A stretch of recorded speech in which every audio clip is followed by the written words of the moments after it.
மாணவர்களை மிரட்ட எப்படி துணிச்சல் வந்தது என டெல்லி பல்கலைக்கழகத்திற்கு ராகுல் காந்தி கண்டனம் தெரிவித்திருக்கிறார். அண்மை செய்தியாக பார்க்கிறோம். ஜந்தர் மந்தர் போராட்டத்தில் பங்கேற்க வேண்டாம் என ஜவஹர்லால் நேரு பல்கலைக்கழக நிர்வாகம் மாணவர்கள் மற்றும் ஆசிரியர்களை எச்சரித்திருந்தது. இந்த நிலையில் தற்போது JNU பல்கலைக்கழகத்திற்கு கண்டனம் தெரிவித்திருக்கிறார் மக்களவை எதிர்க்கட்சி தலைவர் ராகுல் காந்தி.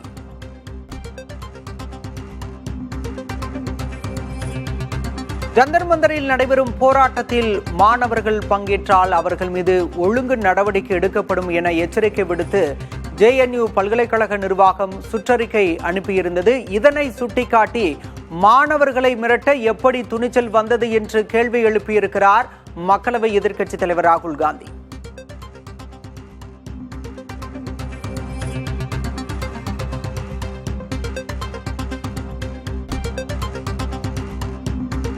நீட் வினாத்தாள் கசிவு விவகாரத்தில் நீதி கோரியும் மத்திய கல்வி அமைச்சர் தர்மேந்திர பிரதானை பதவி விலக வலியுறுத்தியும் கரப்பான் ஜனதா கட்சியினர் கடந்த ஒரு மாதத்திற்கு மேலாக போராடி வருகின்றனர்.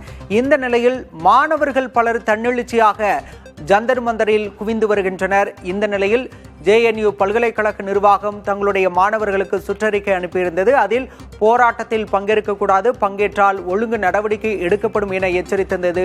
இந்த நிலையில் தற்போது பல்கலைக்கழக நிர்வாகத்திற்கு கண்டனம் தெரிவித்திருக்கிறார் மக்களவை எதிர்க்கட்சி தலைவர் ராகுல் காந்தி.